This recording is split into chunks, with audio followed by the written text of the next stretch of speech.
Two players. And a Grumpcade. Hey, welcome back. Hi, welcome back to Grumpcade.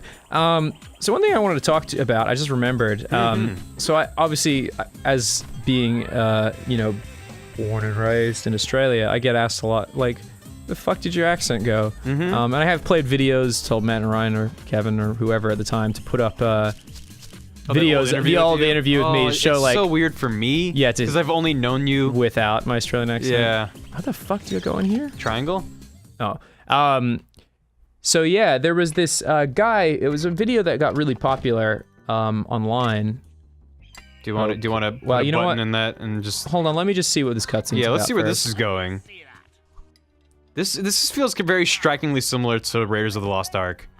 But instead of Nazis, they're woodland critters. Or bush critters, rather. Maybe they are Nazi critters, who knows?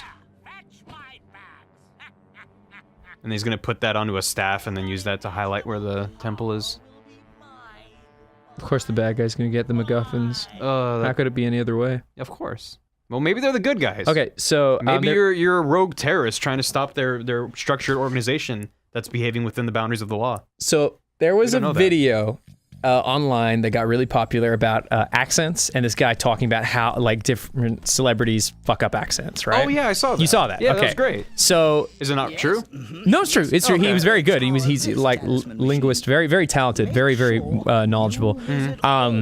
He did an AMA, and I asked a question because I was very curious. I was just like, hey, can you, like, maybe shine some light on this? Like, what is the deal with this? And I shared a video of one of our Game Grumps animators where we're doing the Kermit bit, which is me present, and then me back when I was, like, you know, like 19 or so, when I was on doing a little interview segment on the show Good Game in Australia on ABC TV, because I used to do It wasn't us doing the Kermit voice. It was just the. No. I'm saying no.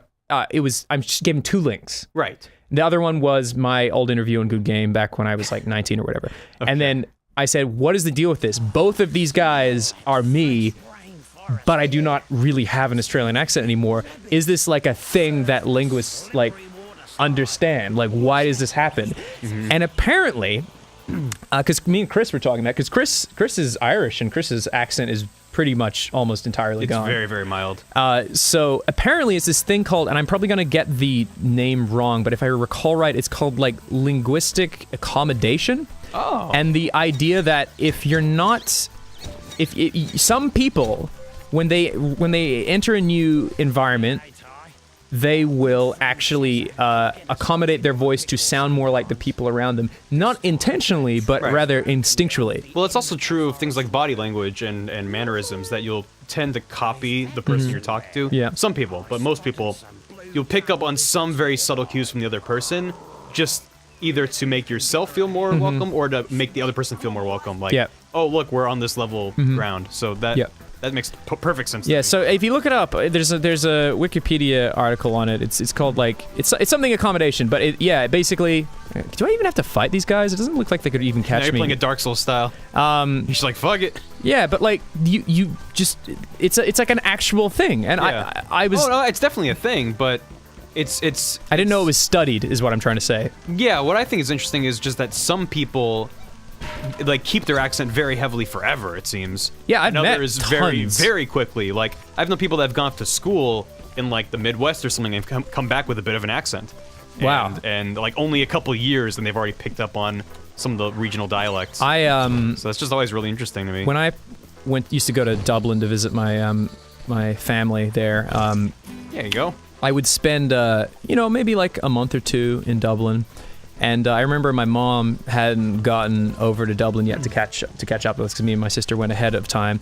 And one of the things was that I picked up the phone to answer it, and I was like, top of the morning to you laddies, I'm Jacksepticeye. And my mom was like, hi, could you put Ross on the phone? Right. And I was like, what are you talking about? It is Ross. And then she's like, what the fuck? Like, I had just developed like a really mild Irish accent in my very short 2 months of being there. Do you think maybe it's because you grew up in Australia with Irish parents, so you had... That's very possible. You had like strong accents surrounding you? That's a very good life. point. So I mean, you kind of like shift very easily. you've with met my accents. parents. I have. So you. And they don't have very strong Irish accents. Well, either. my dad kind of does. He does. He does. More so than your mom. My but mom. neither of them have like, top of the morning to you, laddie. No, they did when they first came over. My mom, very, very much, I would say, if not intentionally, did kind of eventually have. She does have an Australian accent. Right. But it's like an Australian-Irish hybrid. Yeah. My you dad have, is like- more so the hybrid. My mom is closer to an actual Australian accent now. But when I was growing up, they still very much had their Irish accents. It's But gone would you now. say as a kid you had more of an Irish accent, Yeah, more of an Australian accent? some words I said room really weird, and kids would make fun of me for that. I couldn't say Mario properly. I said Mario or something. I can't even remember you're what I one of said. those kids. I know, but it was just like it was just that was the voice. My sister, but the weird thing, my sister didn't have that. My sister completely sounds Australian. Like she was a fucking Channel 7 news reporter. Right. In Perth. So Rebecca Marsh, she was you should probably see her on the TV there if On you the telly? She's not there. She's not on the TV right now though because Do you she's call it telly or TV?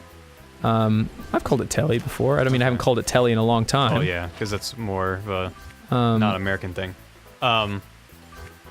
Yeah, well, so just like your parents were Irish, you were surrounded by Australians, and then you moved to America. So I feel like you just kind of have a hybrid of all of those, but it's like slanted more American because you've been here for a long time. People have been saying I do a good Jacksepticeye. I like to think that's probably because I grew up with Irish people. Like my dad was an Irish musician and a doctor, and my sister was an Irish dancer, and all my relatives are Irish. So like, the 1, 2, 3,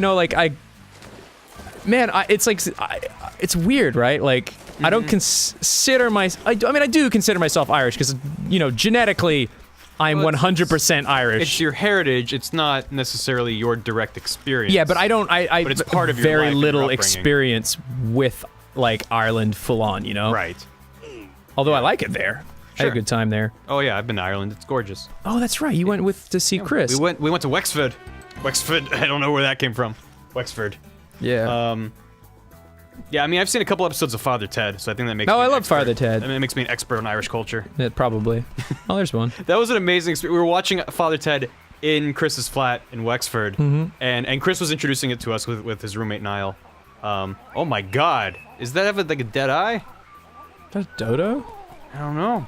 Why is it where are the dodos? And Chris was introducing. I'd seen the IT crowd and I'd heard of Father Ted, but I'd never seen it. And Chris was like, Father Ted is basically the like national show of Ireland.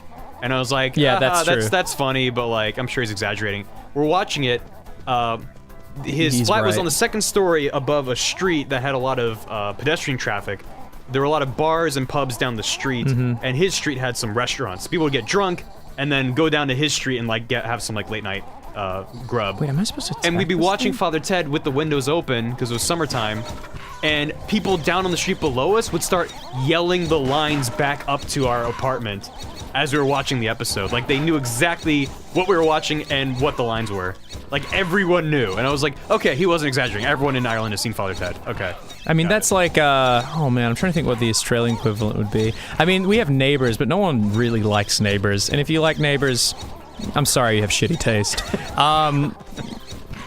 There's something I was going to bring up hell. earlier, though, when you were talking about the AMA and the language guy. You specifically said that you showed him. Are you trying to catch this guy? Well, I actually, he didn't respond to me on the AMA. I tweeted at him, I was like, hey, could I get your insight on this? And then he responded on Twitter, and then he was like, Oh, okay. oh, actually, there's a comment about it in the AMA, like he said search for accommodation theory, and I was like, oh, okay, and that's how I found it. Someone asked a similar question. Someone asked the exact same question, basically. wow. I didn't see it. Oh, God, get this guy. Fucking, what is the point of this stupid turkey? He has the thing I need, FYI. Yeah, he ate the thing. Can I? Oh, do I have to bite him? Maybe. He does stop every now and then. Get him. Oh, he's bleeding. Is he bleeding? I don't know. This is red on. It's just this. Yeah. Yeah, he Got dropped it. You That was the specifically biggest said that waste of it time. was a Kermit clip of us. So I thought you were gonna be like, well, in clip A, you can see I used to sound like this. No. And then clip B, I kind of It- sound like it this was the now. one I where- think it's a little bit interesting that now I sound like Kermit. I was more so Where's talking about the this one where I was accent come calling Kermit pig fucking whatever. oh yeah. Oh, I'm in the dunny. Because was that because the somewhere over the shitty camera Was that somewhere over the murder? Because that cracks me the fuck up. What do you mean? Like when you were doing Kermit and you were like, I'm gonna murder you, I'm gonna murder you, and then you sing somewhere over the murder, and someone animated it and it has like the word murder arrive over the horizon, and I don't know why it cracks me up as much as it does. Huh. No, oh, for fuck's sake! Oh, that's bullshit. Yes, it is. Did I do it? What? Do what? I said cunt. What? Did you? Yeah, I said court is. Barry. Here's the thing: if you want to do an Australian accent, you have to go up the end of every sentence. Oh, yeah? So it's like, so you'd be like, do it with me now. So I'm just gonna stop playing the game. Yeah, this is Australian accent 101 with Okay, Ross. so you go, how heavy is this rain? Right? So you go, how heavy is this rain? Okay, now you go, how heavy is this rain? How heavy is this rain? No, rain. You go up at the end of the sentence. You're kind of going rain. Rain? That'd be good. You'd be like, you fucking can't. It'd be, how heavy is this rain? Or how heavy is? I'm not even doing a good job myself, honestly. Yeah. But like, how heavy is this rain? Closer. How heavy is this rain? Honestly, I'm not the best person to teach you how to do an Australian accent. All my Australian accents now, they sound, it's either I go home for a bit and then I retrieve what was left of my Australian accent, which did actually happen. If you look up, I'm trying to think how you'd find it. My cousin's kid, Liam's, I think his YouTube channel is just Liam McLeod. I did a Minecraft video with him, and I'd been in Perth for about, I'm gonna say like, man, probably about 2 weeks at the time. Shazza. And I had a bit of an Australian accent when I was doing this Minecraft Let's Play with my cousin's kid, and I think it's still on YouTube. You can look it up. I think it's like 20,000 views. You're a possum? What? Sorry, she just said thanks, possum. No, you're not a possum. I didn't think so, but... what was the point of the story? But yeah, like, the time that I'd spent there was enough for me to kind of get back a bit of my Australian accent. What's going on? You gotta hit the boulders. Oh. What? I wasn't... Shaz is gonna die. This is stupid. Oh, am I hitting these guys? Shaz is dead. Shaz is dead. They took her watering bottle.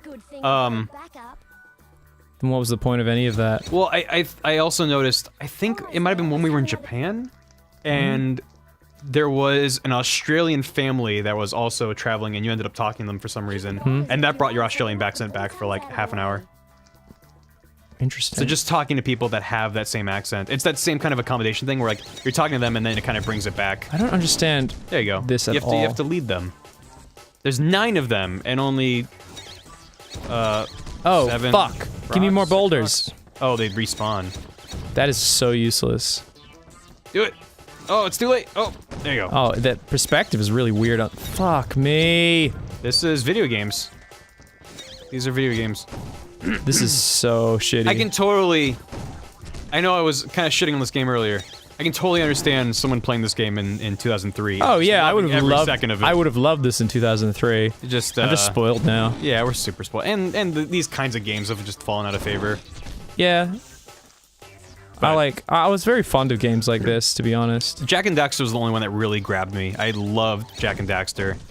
Well, he looks like Rocksteady. Yeah. Bebop. No, he looks like Bebop. Bebop. Is Bebop the Rhino? No, Rocksteady is. Rocksteady's the Rhino. I always flip them. I was. Finest out of the crake. Is that a good thing? Yep. Okay. Thank you. I appreciate having my Australian translator on hand. Oh, I'm back. I'm done. Well, okay, cool. All right. Sweet. I guess I'm gonna go through this hall. Go through that hole next time on Grumpcade. Next time on Grumpcade. Yeah. Oh. Yeah. You got it, Barry. Yeah. You did it. Yeah. Here. That's right. Here. Okay, just stop. Yeah.